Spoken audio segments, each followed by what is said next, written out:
Hello everyone, welcome back again. आज हम basically SSC सीएसएसएल का एक मॉक टेस्ट कंडक्ट करने जा रहे हैं। इसके पहले दो मॉक टेस्ट ऑलरेडी हम लोगों ने डील कर रखे हैं। आप एसएससी सीएसएसएल के नाम से आपको प्लेलिस्ट मिल जाएगी। वहां पर आप जाकर के देखेंगे तो आपको ग्रामर का वन शॉट मिल जाएगा, वोकैब का वन शॉट मिल जाएगा।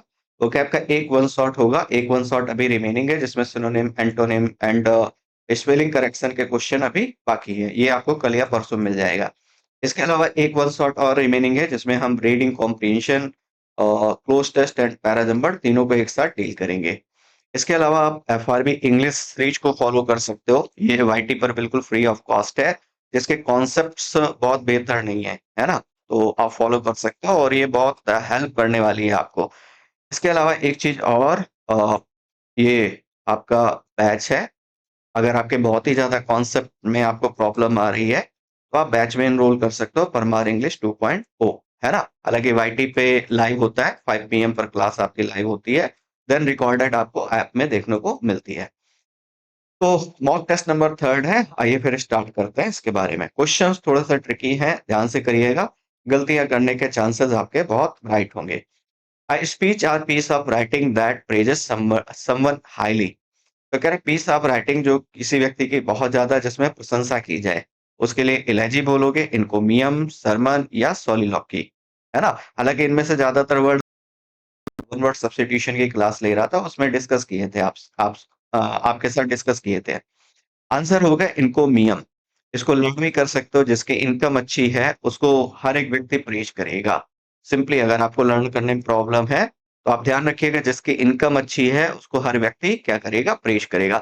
लेकिन ध्यान रखना, ये राइटिंग राइटिंग कैसी है? फुल ऑफ प्रेज, है ना? प्रशंसा से भरी हुई, जिसमें आप किसी की प्रशंसा करते हो। लेकिन एक और राइटिंग है जिसको हम बेसिकली बोलते हैं स्क्रू स्क्रूलियस, है स्क्रूलस, है ना? स्क्रूलेस का मतलब क्या होता है? ये फुल ऑफ अब्यूजिव, ये भी राइटिंग है। Writing full of abusive language, full of abusive language, abusive language, है ना? राइटिंग जो अब्यूजिव लैंग्वेज से भरपूर है उसको आप बोलते हो। वैसे एक वर्ड और भी कराया था, अगर आपको याद आ रहा हो, कॉर्पस। कॉर्पस का मतलब क्या होता है? ये होता है collection of text, collection of text. और ये सारे वर्ड पूछे जाते हैं, ऐसा नहीं कि मैं इररिलेवेंट करा रहा हूँ आपसे आपको।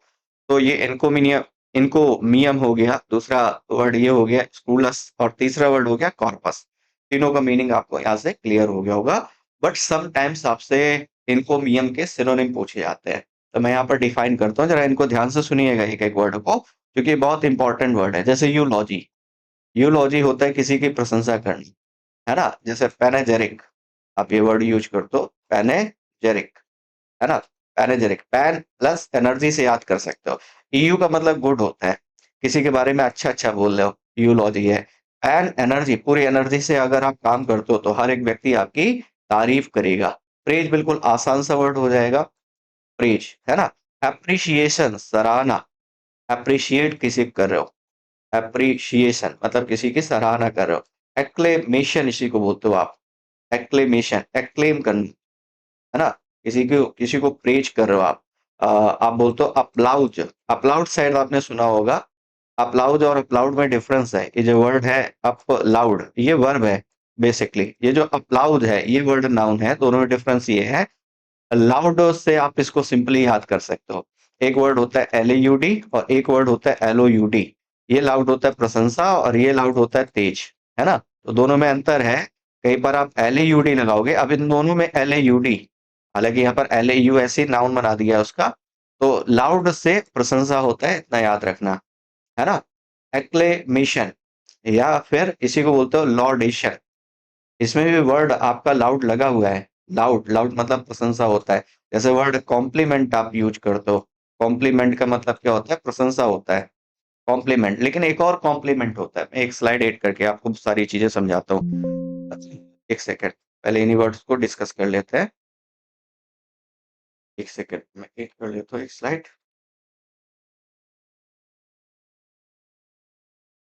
चलिए, जैसे मैंने कहा कॉम्प्लीमेंट एंड कॉम्प्लीमेंट में डिफरेंस होता है, ये याद रखना। देखो, एक वर्ड होता है आपका कॉम्प्लीमेंट और सेकंड होता है कॉम्प्लीमेंट। एक ये वाला कॉम्प्लीमेंट होता है COMPLIMENT। ये कॉम्प्लीमेंट होता है प्रेज, प्रशंसा जिसको कहते हो आप। और ये जो कॉम्प्लीमेंट होता है COMPLEMENT, कॉम्प्लीमेंट है, ये क्या होता है, सप्लीमेंट्री होता है, पूरक बोलते हो जिसको, है ना। तो दोनों, जैसे कॉम्प्लीमेंट्री एंगल आप पढ़ते हो मैथ में, पूरक कोण जिसको कहते हो आप, कॉम्प्लीमेंट्री एंगल, है ना। तो दोनों बातें क्लियर हो गई यहाँ से। तो वर्ड सभी क्लियर हो गए मेरे ख्याल से। इलैजी, एक वर्ड ये इलैजी था, इलैजी का मतलब शोकगीत होता है। और एक वर्ड डर्ज कहते हो, ये भी शोकगीत होता है। लेमेंटिंग सॉन्ग होते हैं, लेमेंटिंग सॉन्ग, लेमेंटिंग सॉन्ग, किसी की डेथ पर गाया जाने वाला गीत जो होता है, उसको हम क्या कहते हैं, उसको इलैजी बोलते हैं। इलैजी और डर्ज में भी डिफरेंस होता है। इलैजी होता है किसी की डेथ के बाद गाया जा रहा है, और at the time of burial, बरी करते समय, किसी इंसान को बरी करते समय जो गीत गाया जा रहा है उसको हम क्या कहते हैं, डर्ज कहते हैं। तो दोनों में डिफरेंस है, इलैजी और डर्ज में डिफरेंस है ना। तो होप सो ये वाला पॉइंट भी क्लियर हो गया। और एक वर्ड ये है आपका सोलिलोक्वी। सोलिलोक्वी का मतलब क्या होता है, इसका मतलब होता है टॉक टू वन सेल्फ, है ना। टॉक टू वन सेल्फ, खुद से बातें करना, talking to oneself, talking to oneself. अब इसको लर्न कैसे करना है, सोलो, सोलो का मतलब सिंगल होता है, लॉग मतलब बोलना, आप अपने आप से बात कर रहे हो। जैसे आप यूजुअली देखते हो ना, कोई सीरियल देख रहे हो या कोई मूवी देख रहे हो, उसमें कोई करेक्टर है, वो लिपिंग नहीं चला रहा है, आई मीन लिपिंग नहीं कर रहा है, बट उसके थॉट क्या है वो बैकग्राउंड वॉइस के माध्यम से आपको पता चल रहा है। इसी को हम सॉलिलॉक्वी बोलते हैं। और एक वर्ड और आता है, सरमन दिया गया है। सरमन का मतलब उपदेश होता है, प्रीच जिसको कहते हो आप। सरमन का मतलब होता है प्रीच, उपदेश, है ना। तो होप सो सारी बातें आपको समझ में आ गई होंगी।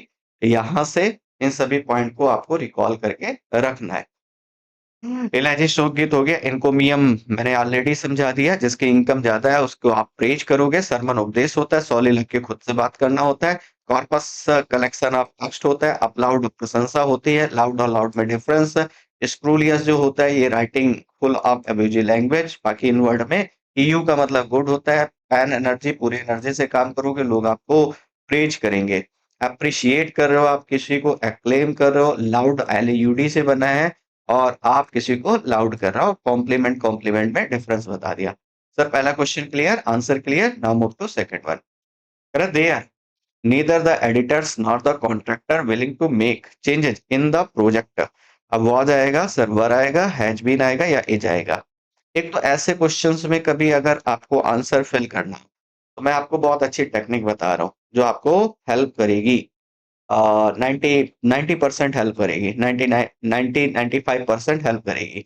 जैसे इनमें अगर आप ध्यान से देखो, तो ये वर्ब सिंगुलर है, ये वर्ब सिंगुलर है, ये वर्ब सिंगुलर है, तीन सिंगुलर है, जो प्लूरल है वही आंसर है।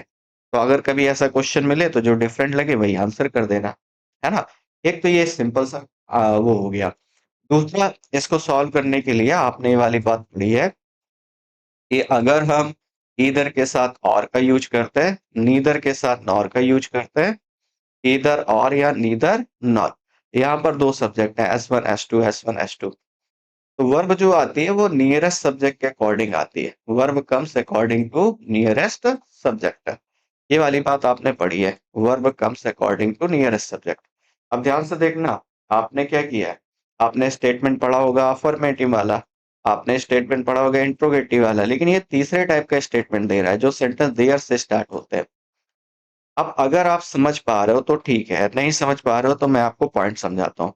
अफर्मेटिव में अगर दो सब्जेक्ट ईदर और नीदर नॉर से कनेक्ट हो, तो वर्ब S2 के अकॉर्डिंग लगाया करो। अगर इंट्रोगेटिव है तो S1 के अकॉर्डिंग लगाया करो। अगर देयर से स्टार्ट है तो भी S1 के अकॉर्डिंग लगाया करो।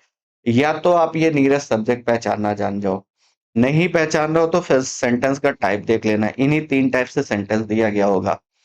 अफर्मेटिव में सेकंड सब्जेक्ट के अकॉर्डिंग वर्ब आएगी, अगर हमारे दो subject either or neither or से कनेक्ट है तो।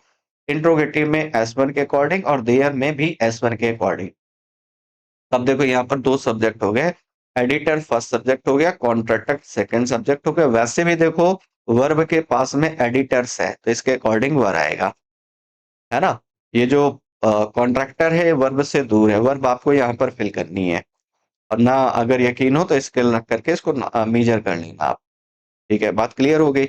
दूसरा आपने कहा अगर देयर से स्टार्ट होगा सेंटेंस, देयर इंट्रोडक्टरी सब्जेक्ट होता है, इनके रियल सब्जेक्ट आगे लिखे जाएंगे, तो फिर एस वन ही डिसाइड करेगा, मतलब एडिटर से डिफाइन करेगा तो वर आएगा।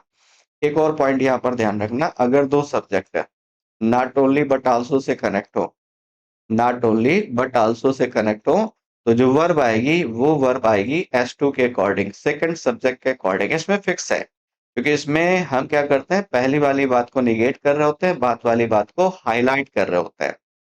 तो इस वाले केस में वर्ब जो आएगी वो एस टू के अकॉर्डिंग आएगी। एक और पॉइंट है, अगर दो सब्जेक्ट नॉट बट से कनेक्ट हैं, नॉट बट से कनेक्ट हैं, देन तब भी एस टू के अकॉर्डिंग आप वर्ब का यूज करोगे। तो सर सारे पॉइंट क्लियर हो गए होंगे, करेक्ट आंसर आपका वर आ जाएगा। नेक्स्ट, मिस स्पेल्ट वर्ड आपको निकालना है, और इसमें देखो बहुत ट्रिकी वर्ड दिए गए हैं, बट मैं आपको थोड़ा सा डिफाइन करता हूँ। देखो मैंने कहा अगर आपको ट्रिकी वर्ड मिले तो आप उसको सिलेबल में ब्रेक कर लिया करो, सिलेबल से चीजें इजी हो जाती है। जैसे विस रीन, वॉइस रीन, सही है, ठीक है, ये वाला तो करेक्ट लग रहा है। ये तो बहुत लेंदी सेंटेंस, लेंदी वर्ड लिखा है ना, चलो इसको बाद में देखते हैं। डिफेंस, डिफेंस ट्रेट, और डिफेंड पहले तो ये लिखोगे, और trait T R A T E, और डिफेंस ट्रेट, सही है, ये भी करेक्ट लग रहा है। क्विंटेंसेंस, ये वर्ड बहुत इंपॉर्टेंट है, पहले तो इंपॉर्टेंट मार्क कर लेना। और दूसरा, ये आपको स्पेलिंग करेक्शन में ही ज्यादा देखने को मिलता है, क्विंटेंसेंस, और यहाँ पर ई होना चाहिए था, QUINTESSENCE, ये देखो यहाँ से मैच कर सकते हो आप, QUINTESSENCE, ये स्पेलिंग बनेगी इसकी। तो यहाँ पर एक ही जगह ई होना चाहिए, इसको एक दो बार लिख करके प्रैक्टिस कर लेना, इंपॉर्टेंट स्पेलिंग है। बाकी ये जो वर्ड है बड़ा लंबा चौड़ा वर्ड है भाई, और पता है आप में से कुछ ने क्या किया होगा कि पक्का हो ना हो यही आंसर होगा, लगा दो, तुक्का मार दो। ठीक है, तो ऐसा नहीं है, ऑप्शन नंबर डी जो है वो आपका करेक्ट आंसर है। ऑप्शन नंबर डी, यहाँ में से स्पेल्ट निकालना था कौन सा रॉन्ग है, तो बाकी राइट है, इसको तो हमने चेक भी नहीं किया, ये वाला इनकरेक्ट निकल आया। और क्विंटेसेंस का मतलब होता है किसी चीज का जो मर्म है, सारांश है, उसको क्विंटेसेंस बोलते हैं। इसी चीज को हम जस्ट बोलते हैं, जस्ट का मतलब सारांश होता है। जस्ट बोलो या क्विंटेसेंस बोलो, दोनों वर्ड सेम ही है। कह रहा it was the quintessence of the Indian palace, तो ये पूरा का पूरा मर्म है इंडियन पैलेस का, ये कहना चाह रहा है। होप सो क्लियर हो गई बात, आगे चलते हैं। अच्छा, यहाँ से एक और बात मैं आपसे जानना चाह रहा हूँ, ये बताओ जरा, ये जो इंग्लिश में सबसे लेंदी वर्ड कौन सा है, सबसे लेंदी वर्ड, वो कितने लेटर्स का है? हालांकि ये कभी पूछा नहीं जाएगा, बट आपके for your sake of learning, अगर आप सीखना चाहो तो। नेक्स्ट चलते हैं मेरे भाई, कह रहा है एंटोनिम बताना है, और वर्ड कौन सा है, वर्ड कौन सा है, ये है प्यूसेंट। प्यूसेंट का मीनिंग बताना है, कह रहा फीबल होगा, रोबस्ट होगा, पावरफुल होगा, स्ट्रॉन्ग। चलो मुझे नहीं पता, इस वर्ड का मीनिंग नहीं पता है, बट मैं आंसर निकाल सकता हूँ।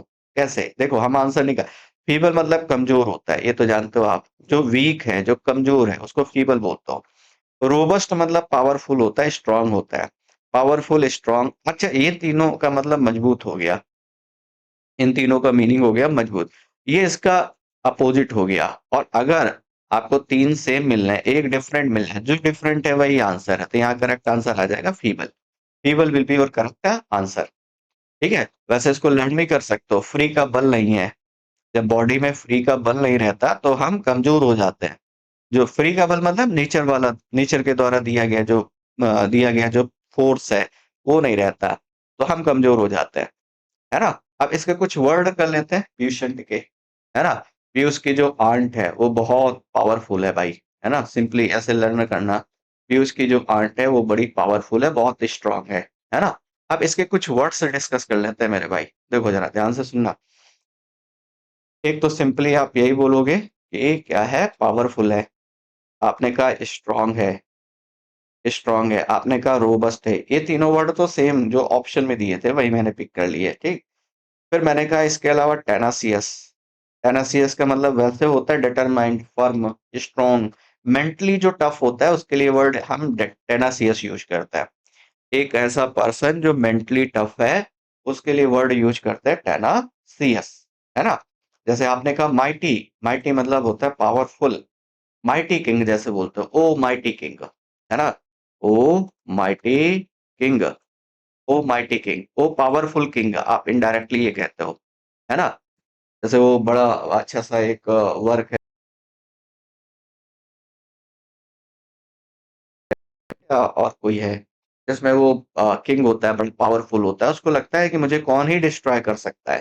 फिर रेगिस्तान में वो ऑथर देखता है कि उसका धड़ अलग है, बॉडी पैर अलग है, सब में टिम मिल गया है।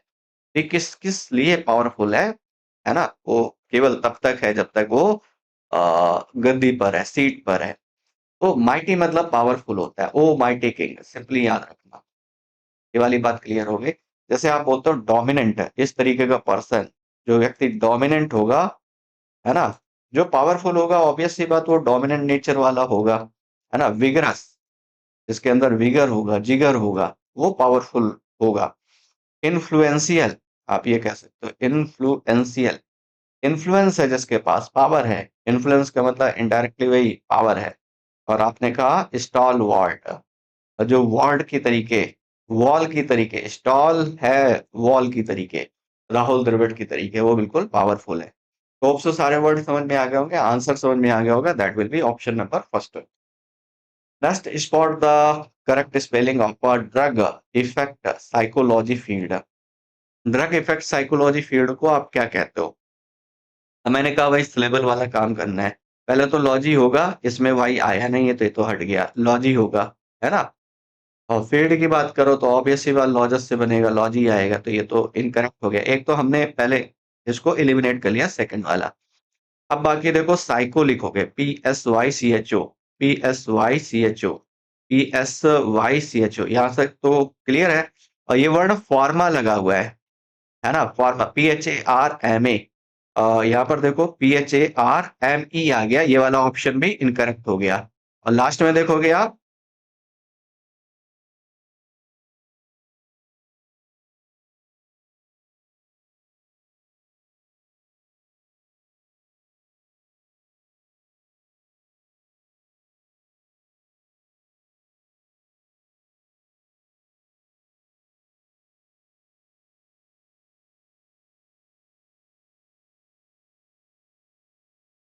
चलिए आगे चलते हैं। देखो नेक्स्ट वाले क्वेश्चन पे, अब यहाँ पर देखो, यहाँ पर ए आना चाहिए था, ए की जगह क्या आ गया, ई आ गया, ये वाला भी इनकरेक्ट हो गया।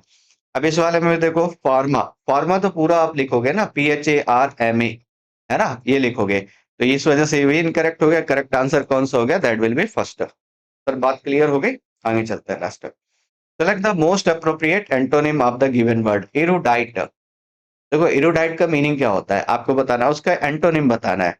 कह रहे स्कॉलरी होगा, अनइन्फॉर्म होगा, लर्नड होगा, इंटेलेक्चुअल होगा। विच वन इज करेक्ट, इनमें से कौन सा सही है? देखो एक सिंपल सी बात, पहले तो इसको लर्न करो, एरुडाइट क्या होता है। जो लोग डाइट बहुत सोच समझ के लेते हैं, वो एरुडाइट होते हैं, विद्वान टाइप के लोग होते हैं, है ना? ध्यान रखना, विद्वान लोग हमेशा अपनी डाइट पर बहुत फोकस रखते हैं, क्योंकि उनको पता है कि बॉडी अगर सही है तो सारे काम सही है ना? जीवन का सबसे बड़ा सुख है कि आप निरोगी रहे, है ना? वही कह रहा है इरोडाइट, इरोडाइट का मतलब विद्वान होता है। अब देखो वैसे अगर आपको नहीं पता तब भी आप आंसर निकाल पाओगे। स्कॉलर, स्कॉलरी विद्वान होता है, लर्नड विद्वान होता है, इंटेलेक्चुअल विद्वान होता है। अनइन्फॉर्म इसका अपोजिट हो जाएगा। अनइन्फॉर्म का मतलब होता है जिसको चीजों के बारे में जानकारी ही नहीं है, वो कैसा है, अनइन्फॉर्म्ड है। अब एक एक करके डिस्कस करते हैं सर, इसके वर्ड भी डिस्कस कर लेते हैं। आंसर तो क्लियर हो गया, बट इसके वर्ड है, जैसे एक तो मैंने यही बताया इरूडाइट, जो लोग डाइट पर बहुत फोकस करते हैं वो विद्वान ही होते हैं। स्कॉलर, आपने कहा स्कॉलर का मतलब क्या होता है, विद्वान होता है।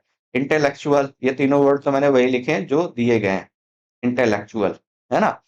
आप एक इडियम यूज करते हो, a man of letters, man of letters, विद्वान व्यक्ति, लिटरेरी पर्सन जिसको आप बोलते हो, है ना? उसके लिए ईडीएम यूज करते हो, अ मैन ऑफ लेटर्स। या फिर आप लर्नेड पर्सन बोलते हो, लर्नेड, लर्नर से बना हुआ है लर्नेड, जिसने बहुत कुछ सीख रखा है। हाइब्रो, एक वर्ड ये यूज करते हो, हाइब्रो, है ना? कि ये वन वर्ड सब्स्टिट्यूशन में आपको कराया था मैंने। पेडांटिक, जो नॉलेज का शो ऑफ करता है बेसिकली, है ना? पेडांटिक, ज्यादातर ये निगेटिव कंटेक्स्ट में यूज किया जाता है, पेडांटिक, है ना? ज्यादा पंडित बनने की कोशिश मत करो, इस तरीके से ऐसे बोला जाता है आपसे, है ना? जैसे एक लेडी होती है जो बहुत ज्यादा इंटेलेक्चुअल है, उसको आप बोलते हो ब्लीफ स्टॉकिंग, ब्लू स्टॉकिंग लेडी का मतलब क्या है? एक ऐसी लेडी जो बहुत ज़्यादा हाइली इंटेलेक्चुअल है, उसको आप ब्लू स्टॉकिंग बोलते हो। यहाँ पर करेक्ट अपोजिट आपको निकालना था, अनइन्फॉर्म्ड हो जाएगा। चलो, यहाँ पर आपको पैसेज को पीक्यूआरएस का क्वेश्चन है और आपको करेक्टली इसको अरेंज करना है। कह रहा है दीज फैक्टर्स, बस रुक जाओ, ये दीज दीज किसके लिए आया है? जहां पर देखो डिटर्मिनर है वहां पर तुरंत स्टॉप, तुरंत रोका करो आप हाँ, कि ये डिटर्मिनर किसके लिए आया है। दिस दैट दीज दोज कहीं लगे हैं, तो आप रुको। दीज फैक्टर, इसका मतलब पहले फैक्टर्स की कहीं बात की है इसने, तब ये दीज फैक्टर्स लिख पाएगा। इसका मतलब ए जो है वो फर्स्ट स्टेटमेंट नहीं होगा। ए सॉरी, फर्स्ट वन जो है वो फर्स्ट स्टेटमेंट नहीं होगा। ये अलाइन करेक्ट हो गया।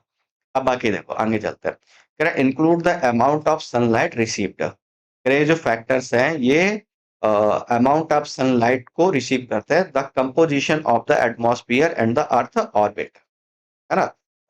सेकंड वाला पढ़ो, the long term variation in earth climate. Long term variation जो है अर्थ क्लाइमेट का आर इन्फ्लुएंस, वो इन्फ्लुएंस्ड है by a complex interplay of natural and anthropogenic factors. अब ये देखो फैक्टर्स दे रहा है, तो कह रहा है जो लॉन्ग टर्म वेरिएशन है अर्थ के क्लाइमेट का वो इन्फ्लुएंस्ड है इन इन चीजों से, इन इन फैक्टर्स से।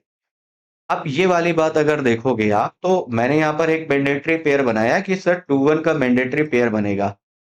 और ऐसा मैं क्यों कह रहा हूँ कि 2 1 का मैंडेटरी पेयर बनेगा, क्योंकि यहाँ पर फैक्टर्स की बात कर रहा है और उसी को आगे कंटिन्यू कर रहा है फर्स्ट वाले में, तो ये बनेगा 2 1। ये मैंडेटरी पेयर होना चाहिए, है ना। अब 2 1 आप देखो कहाँ कहाँ पर है, तो यहाँ पर तो ये तो पहले एलिमिनेट हो गया, यहाँ 2 1 है नहीं, यहाँ पर भी 2 1 है नहीं, या तो 1 2 लिख रहा है और ये 2 1 है। करेक्ट आंसर होगा आपका ऑप्शन नंबर फर्स्ट। मैंने पूरा क्वेश्चन भी नहीं पढ़ा है और आपका आंसर मिल गया है, और यही टेक्निक आपको भी यूज करनी आनी चाहिए। अगर आप मैंडेटरी पेयर बना पाने में कैपेबल हैं, तो आंसर फिर आपके फिंगर टिप्स में होने चाहिए। आगे चलते हैं। Choose the correct meaning of the idiom make no bones about. Make no bones about का मीनिंग क्या होता है? हालांकि बोन्स से कई सारे इडियम बनते हैं, जैसे मैं आपको बताता हूँ। पहले आंसर कर लेते हैं। मेक नो बोन्स अबाउट का मतलब होता है किसी बात पर बिल्कुल भी हेजिटेट ना होना, सीधे डायरेक्टली बोलना, है ना। तो टू बी, और to be direct and honest, ये करेक्ट आंसर होगा। To be direct and honest. तो मेक नो बोन्स अबाउट का मतलब होता है आप स्ट्रेट फॉरवर्ड होकर के कोई बात कह रहे हो, सीधे सीधे शब्दों में आप कोई बात कह रहे हो, वो है मेक नो बोन्स अबाउट। अब दूसरी बात समझाता हूँ मैं आपको। बोन से कई सारे इडियम बनते हैं। जैसे एक इडियम बनता है a bone to pick. A bone to pick, a bone to pick का मतलब होता है कि कोई समस्या है जिसको आपको सॉल्व करनी है, कोई समस्या है जिसको आपको सुलझाना है, वो होता है अ बोन टू पिक, है ना। दूसरा मैंने कहा, है ना, मैंने कहा to work one's fingers, fingers to the bones, to the bones, ये बोन से दूसरा इडियम है। हालांकि एक और आपने पढ़ा होगा बोन ऑफ कंटेंशन, ये भी आपको याद होगा। बोन ऑफ कंटेंशन, झगड़े की हड्डी, झगड़े की जड़ जिसको आप कहते हो, बोन ऑफ कंटेंशन, उसको बोलते हो आप झगड़े की हड्डी या फिर झगड़े की जड़, है ना। जैसे एक और बोन से बनता है आपका feel one's bones, feel one's bones, यहाँ पर बोन्स लिखा हुआ है, ध्यान देना। ये फील वंस बोन्स, है ना। अब एक एक करके मैं डिस्कस करता हूँ, सभी के मीनिंग लिख देता हूँ सो दैट पॉइंट क्लियर हो जाए आपका। अब बोन टू पिक का मतलब क्या होता है? To have, to have a grievance, कोई आपकी समस्या है, कोई आपकी शिकायत है, या फिर आप कहते हो कोई कंप्लेन है, कंप्लेंट है, कंप्लेंट टू डिस्कस, है ना, इसको डिस्कस करना है। ये होता है bone to pick. Work one's finger to the bones, इतनी मेहनत कर रहे हो कि फिंगर्स और बोन्स दोनों एक ही नजर आ रही हैं। इसका मतलब क्या है? To work hard. अब बहुत मेहनत कर रहे हो, टू वर्क हार्ड, या टू वर्क एक्सेसिवली आप कह सकते हो। A bone of contention cause of quarrel, cause of quarrel, झगड़े की हड्डी, झगड़े की जड़ जिसको कहते हो आप। और फील वंस बोन मतलब फील समथिंग, आप ये कहते हो किसी बात को फील कर पाना, या आप कहते हो फील समथिंग, किसी चीज को आप फील कर पा रहे हो, वो है फील समथिंग। पॉइंट क्लियर हो गया मेरे भाई, है ना। और यहाँ पर ये बोन्स लिखा था, हाँ ये बोन्स है, इसको रुको मैं फिर से लिख दे रहा हूँ। ये वर्ड जो है इसका मतलब यहाँ पर ये बोन्स लिखा हुआ था, फील वंस बोन्स। तो होप सो क्लियर हो गया। बोन से ये भी ध्यान रखिएगा, ये भी पूछे जाते हैं आपसे, bone to pick, work one's fingers to the bones, या फिर बोन ऑफ कंटेंशन, या फिर फील वंस बोन्स। और यहाँ पर ये भी जानते हो आप, बोन ऑफ कंटेंशन इसी को कॉज ऑफ, वो sorry, an apple of discord भी बोलते हो। ये तो बिल्कुल बेसिक्स है, आपको पता ही होगा। एन एप्पल ऑफ डिस्कार्ड, झगड़े की हड्डी हड्डी, या झगड़े की जड़ जिसको बोलते हो आप, है ना। सारी बातें clear. Now next one, his argument was compelling, it was based on outdated data। अब कहना क्या चाह रहा है, जरा ध्यान से पढ़ना। क्वेश्चन बहुत बढ़िया है। अब आपको एक एक पॉइंट समझ में आना चाहिए। हालांकि यहाँ पर करेक्ट कंजक्शन आपसे फिल कराना चाह रहा है। ये करेक्ट कंजक्शन क्या हो सकता है इस क्वेश्चन के लिए, वो आपको फाइंड आउट करना है। अदरवाइज आएगा, या कन्वर्सली आएगा, नेवरदलेस आएगा, सब्सिक्वेंटली आएगा। पहले तो मैं मीनिंग बता देता हूँ। अदरवाइज मतलब अन्यथा होता है। कन्वर्सली का मतलब होता है on the other hand, on the opposite way, या फिर ऑन द अदर हैंड, दूसरी तरफ, ऑन द अदर हैंड, है ना। नेवरदलेस का मतलब होता है फिर भी, ये कंट्राडिक्टरी कंजक्शन होता है, इसका मतलब होता है फिर भी। और सब्सिक्वेंटली का मतलब होता है as a result of, as a result of मतलब के परिणाम स्वरूप, जिसको आप बोलते हो। तो मीनिंग तो सभी क्लियर है। अब एक वर्ड आपको और डिस्टर्ब करेगा, वो है कंपेलिंग। कंप्लेनिंग नहीं लिखा है, ध्यान रखना। अगर आप इसको कंप्लेनिंग पढ़ो तो फिर सेंटेंस का मीनिंग चेंज होगा, फिर आंसर भी चेंज होगा। कह रहा उसका जो आर्ग्यूमेंट था वो कैसा था, कंपेलिंग था। और कंपेलिंग का मतलब होता है कन्विंसिंग था, इसका मतलब होता है कन्विंसिंग। तो उसका जो आर्ग्यूमेंट था वो कन्विंसिंग था, है ना। It was based on outdated data, ये आउटडेटेड डाटा पर बेस्ड था। अब देखो बेसिकली आप क्या करो, दो स्टेटमेंट, दो कंट्राडिक्टरी स्टेटमेंट को कनेक्ट कर रहे हो, और दो कंट्राडिक्टरी स्टेटमेंट को कनेक्ट करने के लिए फिर कंट्राडिक्टरी कंजक्शन चाहिए हमें, और दैट विल बी नेवरदलेस, फिर भी। तो ये आ जाएगा करेक्ट आंसर, नेवरदलेस। तो his argument was compelling, nevertheless it was based on outdated. उसका जो आर्ग्यूमेंट था वो कन्विंसिंग था, फिर भी it was based on outdated data, है ना। तो जस्ट अपोजिट बात बता रहा हूँ, तो उसके लिए ज्यादा अप्रोप्रिएट वर्ड नेवरदलेस है। बाकी ऑप्शन जो है वो इतने अप्रोप्रिएट नहीं है। अजय स्पॉटिंगर का क्वेश्चन है, बढ़िया क्वेश्चन है, ध्यान से देखिएगा।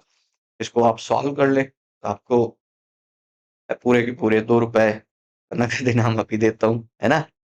चलो क्या कह रहा है, regulators decision to postpone the implementation was attributed partly to industry pressure and partially due to legal ambiguity surrounding the recent amendments, है ना। अब इसको चेक करिएगा, एक एक पार्ट को चेक करिए।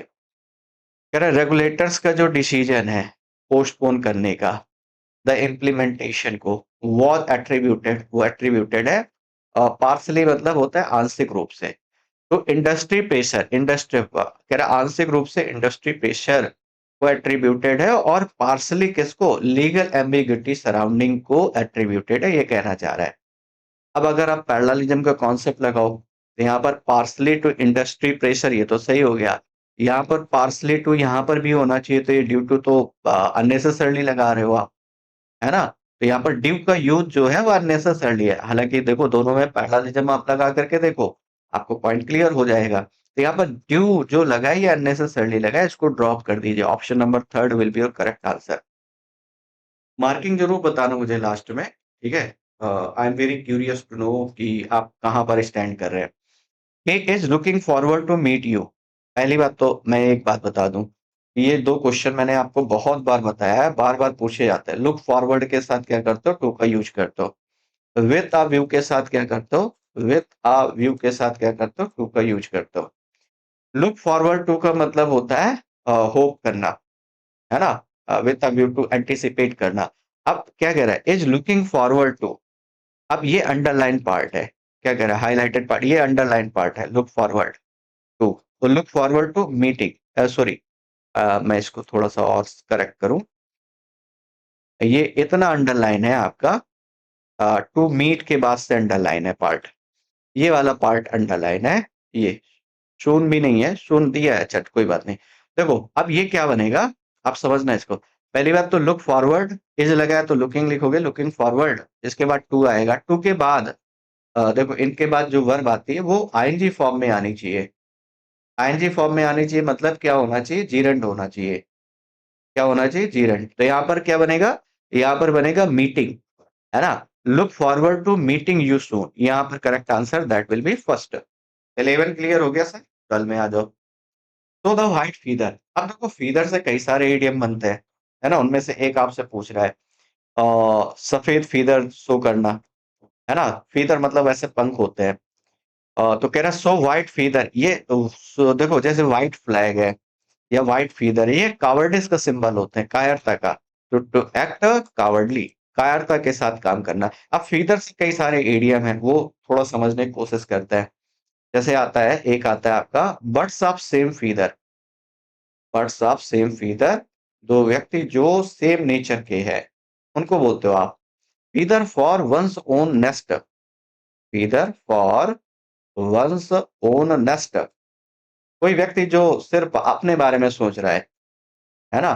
जैसे आप अक्सर लीडर्स के बारे में आप बात करते हो कि वो केवल अपने बारे में सोचते हैं, है ना? हालांकि मेरा मानना उल्टा है। मेरा मानना ये है, पता है क्या? कि आप कहते हो जो लीडर होते हैं वो बहुत वो होते हैं, है ना? आई मीन क्या कहते हो, ये बहुत ही ज्यादा बहुत ही ज्यादा चालाक होते हैं, है ना? 5 साल में एक बार दिखते हैं। मेरा मानना उल्टा है, जनता बहुत चालाक होती है, 5 साल में एक बार नजर आती है, वो भी केवल वोट देते समय, फिर उसके बाद भूल जाती है ना? होना ये चाहिए, इनको जाना चाहिए मंत्री जी के घर, विधायक जी के घर, समय समय पर उनके हालचाल पूछने चाहिए, आप ठीक हैं कि नहीं है, आपको कोई दिक्कत तो नहीं है, परेशानी तो नहीं है ना? ये होना चाहिए। जनता पूछती नहीं है, जाती नहीं है ना? उल्टा अपनी समस्याएं बताने जरूर चले जाएंगे, है तो ये 5 साल में एक बार दिखेंगे, बताओ। ये है feather for one's own Nestor, जो व्यक्ति अपने लिए, केवल अपने लिए क्या कर रहा है? अपने लिए अपने बारे में सोच रहा है, अपना उल्लू सीधा कर रहा है ना? उसको आप बोलते हो feather for one's own nest. जैसे इसी में आप ये कहते हो a feather in one's cap. A feather, a feather in one's cap. One's cap additional success gain करना, उसको बोलते हो a feather in one's cap. एक और बनता है आपका, जैसे आप कहते हो ruffle one's feather. Ruffle one's feather, इसका मतलब क्या होता है कि आप किसी को तंग कर रहे हो, परेशान कर रहे हो, इरिटेट कर रहे हो, है ना? और एक और आपका इडियम बनता है लाइट एज अ फीदर, मतलब कोई चीज जो बहुत हल्की है, खासतौर से वेट में, है ना? और खासतौर से वेट में कोई चीज बहुत हल्की है, उसको बोलते हो लाइट एज अ फीदर। अगर आप पतला होना चाहते हो तो आप लाइट खाया करो। लाइट का मतलब, लाइट का मतलब हल्के खाने से नहीं है। लाइट का मतलब है कि आप ट्यूबलाइट के सामने खड़े हो और लाइट को, है ना, मुंह खोल के आप जॉब कर रहे हो। ठीक है, चलो आ जाओ, डिस्कस करते हैं मेरे भाई। कह रहा birds of same feather, people of same nature. आप ये बोल दो people of same nature. People of same nature, same स्वभाव के जो व्यक्ति हैं, people of same nature. People of same nature, same स्वभाव के जो दो व्यक्ति हैं उनके लिए आप यूज करते हो same nature. Feather for one's own nest, है ना? तो आप ये कहते हो कि फुलफिल, फुलफिल, है ना? Fulfils one's own, one's own, क्या कह सकते हो, अपने बारे में ही सोचना, अपना उल्लू सीधा करना। ठीक है, बाकी मीनिंग समझ में आ गया होगा। और फुलफिल वंस ओन पॉकेट, आप ये लिख सकते हो। अच्छा, add feather in once cap, additional success इसको बोलते हो आप। Additional success, additional success, additional achievement कह सकते हो। रूफल वंस फीदर मीन्स होता है एनॉय, और light as a feather, light in weight, something that is light in weight, कोई चीज वेट में बहुत ज्यादा हल्की है, उसके लिए यूज करोगे। तो होप सो सारी बातें समझ में आ गई होंगी, फीदर से रिलेटेड इडियम समझ में आ गए होंगे। करेक्ट आंसर आपका ये बन जाएगा। कह रहा people believe that the earth is flat, voice change करना है। बहुत प्यारा क्वेश्चन है, ध्यान से करिएगा। थोड़ा नजर हटी, दुर्घटना घटी, वो वाला हाल है। वॉइस चेंज करना है। अच्छा, ये एक्टिव वॉइस का क्वेश्चन है, पैसिव बनाना है ना? अब आपने कहा देखो वैसे तो ऐसे ब्रेक कर सकते हो कि ये एक स्टेटमेंट है, दूसरा स्टेटमेंट ये है, इसका पैसिव बना लो, इसको सेम लिख दो। तो यहाँ पर ऑब्जेक्ट है नहीं, ऑब्जेक्ट इट मान लो, है ना? तो आपने मान लिया इट इज बिलीव्ड। लेकिन हाँ ठीक है, ये वाला आंसर क्लियर हो गया, ठीक है। लेकिन लेकिन मेरे भाई, मेरे दोस्त, सखा, साथी, ये आपके अनुसार आंसर क्लियर है, मेरे अनुसार आंसर क्लियर नहीं है। और मेरे अनुसार आंसर जो है वो है ऑप्शन नंबर थर्ड। ये देखो, है ना? वही में हुआ। अब ऐसा क्यों, मैं समझाता हूँ आपको। पता है, इस टाइप के क्वेश्चन दो तरीके से सॉल्व कर सकते हैं। एक तो ये है कि आप यहाँ पर ऑब्जेक्ट मान लो, ऑब्जेक्ट इट मान लोगे तो ये बनाओगे it is believe, but conjunction यहाँ मिसिंग है, दैट होना चाहिए। द अर्थ इज फ्लैट लिख सकते थे आप। कंजक्शन होता तो फिर ये वाला भी करेक्ट होता है। बट इसका एक और, इस टाइप के क्वेश्चन को सॉल्व करने के दो मेथड होते हैं। एक तो ये है कि आप इट के साथ पैसिव बना दो, दैट लगा करके अगला स्टेटमेंट आप लिख दो। दूसरा ये होता है कि आप जो मेन सब्जेक्ट है उसको लेकर के पहले आ रहे हो, फिर इसके बाद आप क्या लिख रहे हो, हेल्पिंग वर्ब लिख रहे हो। हेल्पिंग वर्ब के बाद आप वर्ब की थर्ड फॉर्म लिख रहे हो, इसके बाद अपनी तरफ से आप टू बी एड कर रहे हो। जैसे यहाँ पर मेन सब्जेक्ट अर्थ है, अर्थ को आप लेकर के आए, इसके साथ इज है, और मेन वर्ब कौन सी है, बिलीव, बिलीव की थर्ड फॉर्म हो गई, तो द अर्थ इज बिलीव्ड, है ना? और अपनी तरफ से एड ऑन करना है क्या, टू बी, और लास्ट में फ्लैट लिखा है तो आपने फ्लैट लिख दिया, ऑप्शन कौन सा बन गया, दैट विल बी थर्ड। तो सर आंसर क्लियर हो गया, लेकिन मैं आपको एक स्टेटमेंट और समझाना चाह रहा हूँ। जैसे मैंने कहा मान लो पीपल, एक स्टेटमेंट मैं और करके बताता हूँ। People people think, people think that Rohan is, Rohan is genius, Rohan is genius, मान लीजिए ये स्टेटमेंट है। और आपको क्या बताना है सर, आपको बताना है इसका पैसिव बनाना है। तो पहला वाला तो बना लोगे आप कि यहाँ पर ऑब्जेक्ट है नहीं, आपने कहा it is thought, it is thought that, it is thought that Rohan is genius, Rohan is genius. पहला वाला तो बन गया सर, इसमें तो प्रॉब्लम है नहीं, लेकिन दूसरे वाले में प्रॉब्लम आएगी। आप रोहन को पहले ला रहे हो, तो रोहन इज, यूजुअली ये वाला आप कम बनाते हो, इस वजह से आपको प्रॉब्लम आती है। और थिंक की थर्ड फॉर्म क्या हो गई, थॉट, रोहन इज थॉट, और अपनी तरफ से क्या ऐड किया, टू बी जीनियस, ये बन गया आपका answer. Rohan is thought to be genius. 13 clear हो गया। 14 देखो कितना मजेदार क्वेश्चन है, दिल गार्डन गार्डन हो जाएगा सॉल्व करते समय। कुछ तो बेचारे छोड़ के निकल लेंगे, इसको क्वेश्चन को देखते ही छोड़ के निकल लेंगे। अरे इतना भारी भरकम क्वेश्चन, वो भी स्पॉटिंग एरर का, हमारे बस का तो ना बा है। इट वॉज, अच्छा लेंदी क्वेश्चन में आप, एक मैं आपको क्लू दे रहा हूँ। लेंदी क्वेश्चन में आप क्या किया करो कि टेंस पर फोकस ज्यादा किया करो, क्योंकि उसमें ज्यादातर प्रोबेबिलिटी रहती है कि वो टेंस पर बेस्ड क्वेश्चन बनाता है। It was merely the fragmentation of the administration, was लगा है, वॉज का मतलब प्रेजेंट हो गया, सही है। वो सॉरी पास्ट हो गया। Administration jurisdictions across sectors that disrupted passive governance, but the inertia embedded in the overlapping regulatory mandates, which through designed to safeguard institutional autonomy, ends up। मिल गया सर आंसर। यहाँ पर वॉच पास था, और ये इंट्स जो है ये वर्ब है, वर्ब है, ये प्रेजेंट में है, तो यहाँ पर आना चाहिए इंडेड ऑफ, है ना? तो ये पास्ट में होना चाहिए। करेक्ट आंसर कौन सा होगा, दैट विल बी फोर, है ना? क्वेश्चन बहुत लेंदी है, क्वेश्चन मतलब आंसर बिल्कुल सिंपल सा है ना? और बीच में देखो आप कहीं पर आपको वर्क नहीं नजर आ रही, वॉच के बाद पूरा अगर आप ध्यान से देखोगे, हाँ डिस्टरप्टेड हालांकि पास्ट में लिख रहा है, इसके अलावा आप देखोगे तो कहीं नहीं मिल रहा, और ये पास्ट होगा, इंडेड ऑफ आ जाएगा। Part number 4, the assistant said that she was not feeling well and would leave early.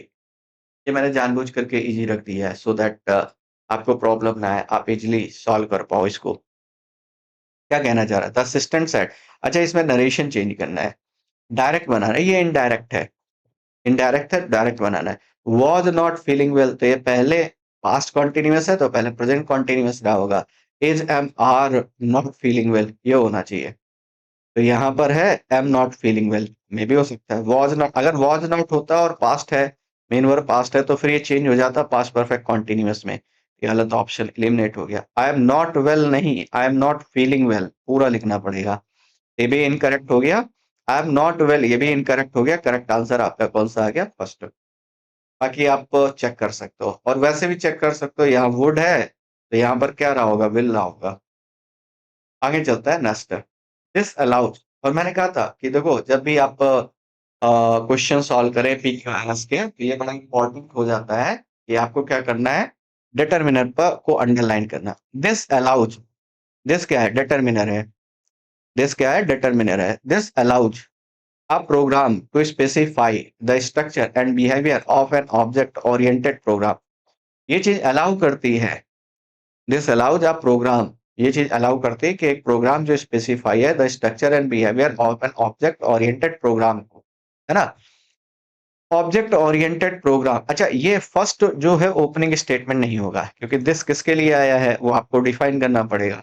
तो फर्स्ट यहाँ पर स्टार्टिंग में ये वाला एलिमिनेट हो गया, है ना। अब बाकी चेक करो जरा।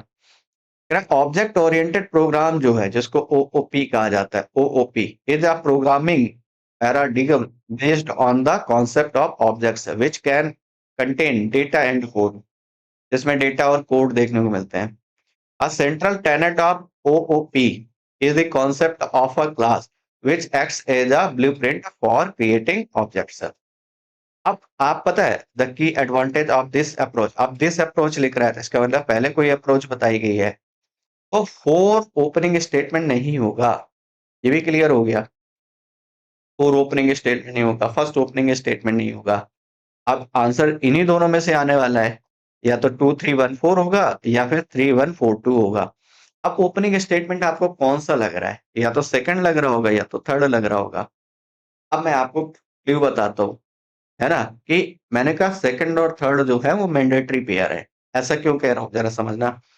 कह रहा है ऑब्जेक्ट ओरिएंटेड प्रोग्रामिंग जो है, जिसको OOP कह रहे हो, is a programming paradigm based on concept of object. ये ऑब्जेक्ट के कॉन्सेप्ट पर बेस्ड है, that which can contain data and code, जिसमें डेटा और कोड देखने को मिलते हैं। ठीक है। A central tenet of OOP is the concept of a class which acts as a blueprint for creating objects, है ना। अब एक तो सेकंड और थर्ड आप कह सकते हो। दूसरा एक और पॉइंट मैं आपको बताता हूँ कि 1 और 4 आप बना सकते हो। ये तो बाद ही में आने हैं वैसे भी, 1 और 4 जो हैं ये बाद में आने हैं। अच्छा एक काम करते हैं, पहले मैं दोनों को रख करके देख लेता हूँ। आंसर वैसे होगा आपका फर्स्ट है, बाकी मैं आपको इसको समझाता हूँ पूरा राउंड करके। मैंने कहा जो OOP है ये प्रोग्रामिंग पैराडिगम है based on concept of object, जिसमें डेटा और कोड देखने को मिलते हैं। फिर कह रहा है a central tenet of OOP is the concept of a class which acts as a blueprint for creating object. हाँ सही लग रहा है। दिस अलाउज अ प्रोग्राम, हाँ बिल्कुल ये वाली बात यहाँ से कनेक्ट हो रही है, 3 के साथ 1। इसका मतलब करेक्ट आंसर आपका आएगा, that will be first. The journalist refuse to her sources despite repeated legal threats. तो जो जर्नलिस्ट है उसने मना कर दिया अपने रिसोर्सेस को, अपने सोर्सेस को, सोर्सेस मतलब ऑरिजिन, है ना। डिस्पाइट के बावजूद, repeated legal threats, legal threats लगातार उसको मिल रहे हैं, फिर भी उसने क्या किया, रिफ्यूज कर दिया कि वो जो ऑरिजिन है उसको क्या नहीं करेगा, गिव आउट। गिव आउट मतलब डिस्ट्रीब्यूट करना होता है, ये फ्रेजल वर्ब से रिलेटेड क्वेश्चन है, ये इसका मतलब होता है डिस्ट्रीब्यूट। गिव ओवर का मतलब टू एंड होता है, और गिव अवे का मतलब होता है डिस्ट्रीब्यूट, डिस्ट्रीब्यूट। और गिव अप मतलब जानते हो आप, छोड़ देना होता है। तो कह रहा मना कर दिया कि वो रिसोर्सेज को गिव अप नहीं करेगा। Option number D will be your correct answer. बाकी ये याद रखना, गिव अवे बहुत पूछा जाता है, गिव अवे इनमें से सबसे ज्यादा पूछे जाने वाला फ्रेजल वर्ब है। ये वॉइस का बहुत बेहतरीन क्वेश्चन है, और इसमें आपको क्या बताना है, आपको बताना है कि इसका करेक्ट पैसिव क्या होगा, है ना। The teacher made the student write an essay, teacher ने स्टूडेंट से ऐसे लिखाया, है ना। और पता है ये क्वेश्चन इंटरेस्टिंग इस वजह से हो जाता है क्योंकि इस क्वेश्चन में आपको कॉस्टिव वर्ब देखने को मिल रही है। ये सब्जेक्ट हो गया, ये वर्ब हो गई, ये कॉस्टिव वर्ब है, क्योंकि टीचर स्वयं काम नहीं कर रहा है, काम करा रहा है किससे, स्टूडेंट से, है ना। अब देखो एक बात पहले तो समझना, पहली बात तो मेड सेकंड फॉर्म है, सेकंड फॉर्म है तो वॉज वर मेड आएगा।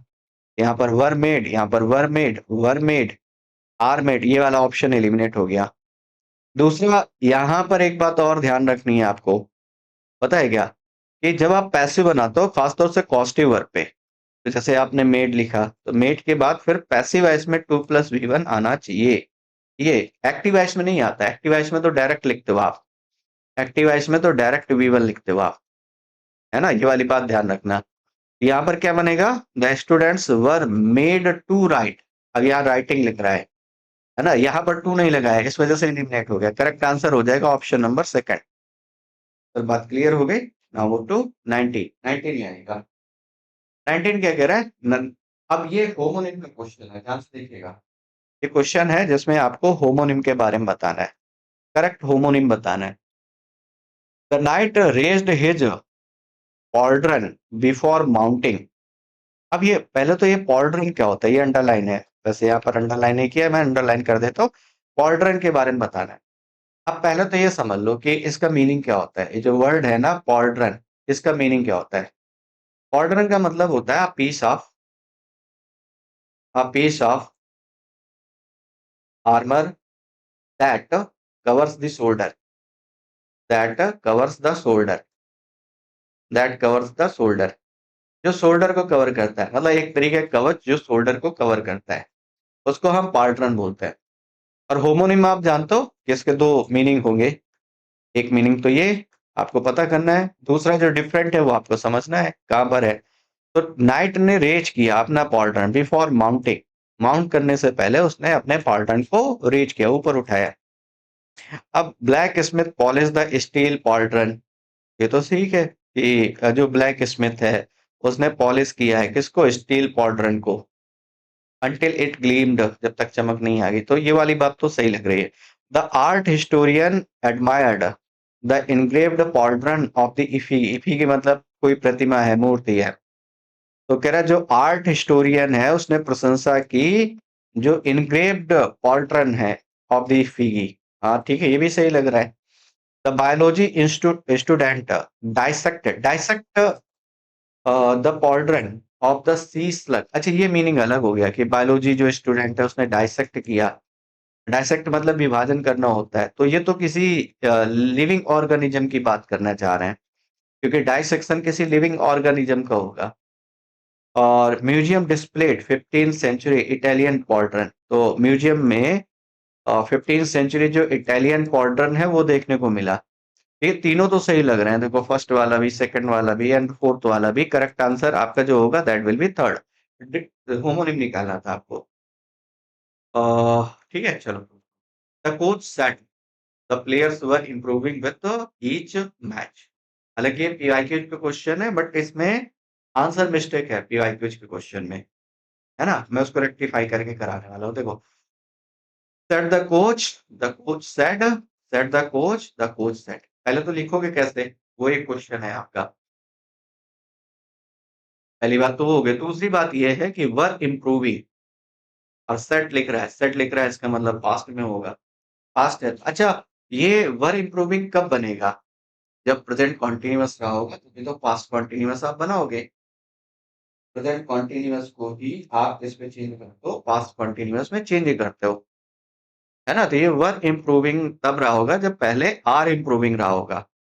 तो वर इम्प्रूविंग हट गया, ये इम्प्रूव है या हैड इम्प्रूव्ड है, तो पहले ही आंसर क्लियर हो गया ये लो, है ना? हालांकि इसमें पता है आंसर सेकंड दिया गया था आंसर की में, बट आप फर्स्ट के साथ जाए, फर्स्ट बेहतर है। ये आपका आरसी वाला सेगमेंट है, और आरसी वाला सेगमेंट थोड़ा सा ट्रिकी है। ठीक है, हो सकता है बाकी चीजें आपकी सही जाए, सारी चीजें अच्छे से कर लो, बट ये जो लास्ट वाला सेगमेंट है ये हो सकता है आपको थोड़ा सा ट्रिकी लगे। What is the tone of the passage? इस पैसेज की टोन क्या है? मैं लास्ट में कराता हूँ इसको। Which of the following best illustrated a paradox mentioned in the passage? तो कह रहा है कौन सा सही से एक्सप्लेन किया गया है। पैराडॉक्स का मतलब जानते हो? विरोधाभास। कौन सा ऐसा स्टेटमेंट है जिसमें पैराडॉक्स करेक्टली डिस्क्राइब किया गया है?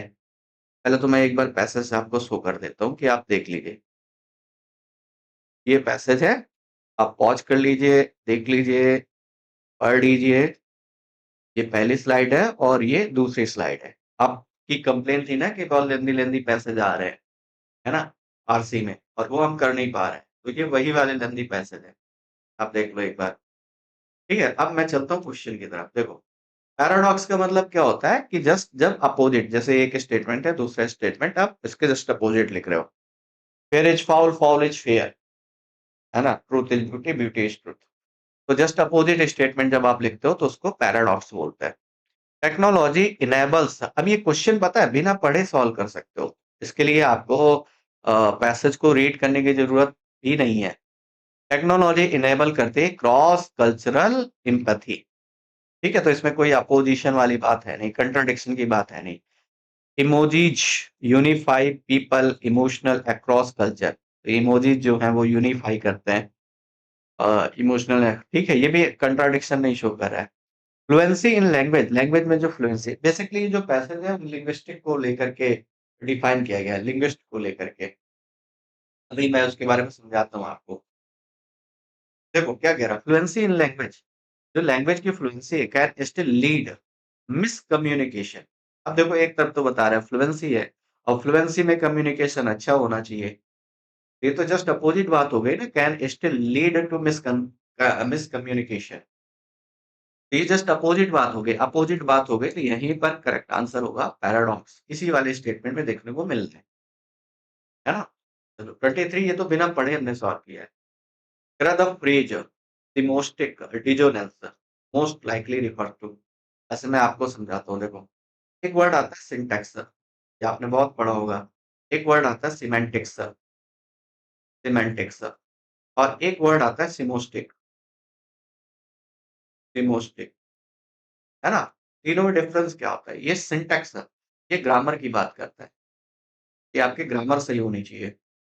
कहाँ पर सब्जेक्ट है, कहाँ पर वर्ब है, कहाँ पर ऑब्जेक्ट है, कहाँ पर कॉम्प्लेक्स वो सही तरीके से ऑर्गेनाइज्ड वे पे है या नहीं है, यही सिंटैक्स होता है। सिमेंटिक्स होता है उसका मीनिंग, 2 चीज़ें होती है, एक तो ग्रामर सही होनी चाहिए, दूसरा उसका मीनिंग सही होना चाहिए। और एक सिमोस्टिक होता है कि जो सिंबल्स के बारे में बात करता है, लैंग्वेज के सिंबल्स, साइंस के बारे में, साइन और सिंबल्स के बारे में बात करता है। तो या तो आपको इतनी नॉलेज है, तो आप आंसर कर लोगे यहाँ पर, है ना? ये वाला आंसर हो गया। लेकिन मैं कह रहा हूँ नहीं नॉलेज है, तो फिर हम पैसेज में चलते हैं सर। देखो पैसेज से सॉल्व कराता हूँ मैं। ओह! स्टोरी हाँ, देखो वापस आ जाओ ज़रा। ये वर्ड कहाँ पर है? तो ढूँढन पड़ी है भैया। आ जाओ देखो ढूँढ ही लेते हैं। थोड़ा-सा देखो पहले ये है कहाँ पर? अ,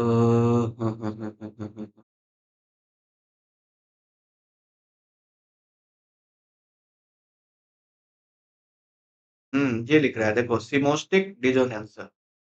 अब इसके बाद आप पढ़ो where gesture, silences, intentions are proxemics are interpreted. और जेस्चर से ही आप समझ सकते हो किसी टाइप के जेस्चर है मतलब किसी टाइप के साइन और सिंबल्स की बात कर रहे हो। यहाँ से भी निकाल सकते थे आप। आपको ये पता है यहाँ से भी निकाल सकते हैं दोनों तरीके से। Why mighty technology versus intellectual communication as per the author. जो माइटी टेक्नोलॉजी है जो माइट टेक्नोलॉजी है, वो खराब कर रही है इंटेलेक्चुअल कम्युनिकेशन को, है ना? जो इंटेलेक्चुअल बौद्धिक जो कम्युनिकेशन है, उसको खराब कर रही है। और मैं कह रहा हूँ इसमें जो आंसर होगा it amplifies real time interaction नहीं, it removes the head of shared language नहीं, it flatters important non verbal clues and misrepresents meaning और ये क्यों होगा? इट एनकरेजेस स्पॉन्टेनियस एक्सप्रेशन नहीं। देखो ये वाली बात क्यों मैं ये आंसर इस आंसर के साथ क्यों जा रहा हूँ, मैं आपको बताता हूँ। आप पढ़िए ज़रा इसको, कहाँ पर मैं बता रहा हूँ देखो यहाँ पर आ जाइए आप हाँ, ये वाली बात अगर आप देखोगे तो dialogue effective intellectual communications do not merely learn the linguistic syntax, but cultivate cultural empathy, interrogate their own perpetual frameworks and develop a tolerance of ambiguity इसमें देखने को मिलती है।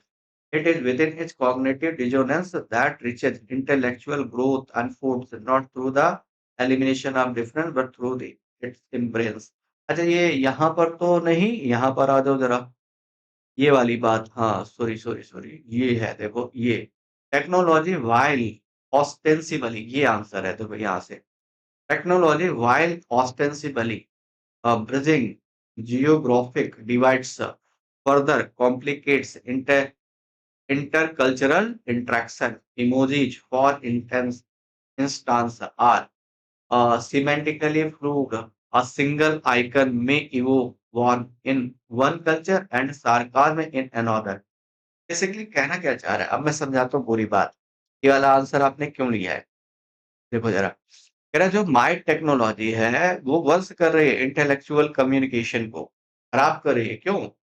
क्योंकि जो चीज़ एक कल्चर में सही है, एक कल्चर के लिए वैलिड है, वही दूसरे कल्चर में सही नहीं है। उसमें सार्काज़्म की बात करो, एक में वो हो सकता है कि कोई न कोई अच्छी चीज़ को इवोक करे, दूसरे में हो सकता है सार्काज़्म को इवोक करे, है ना?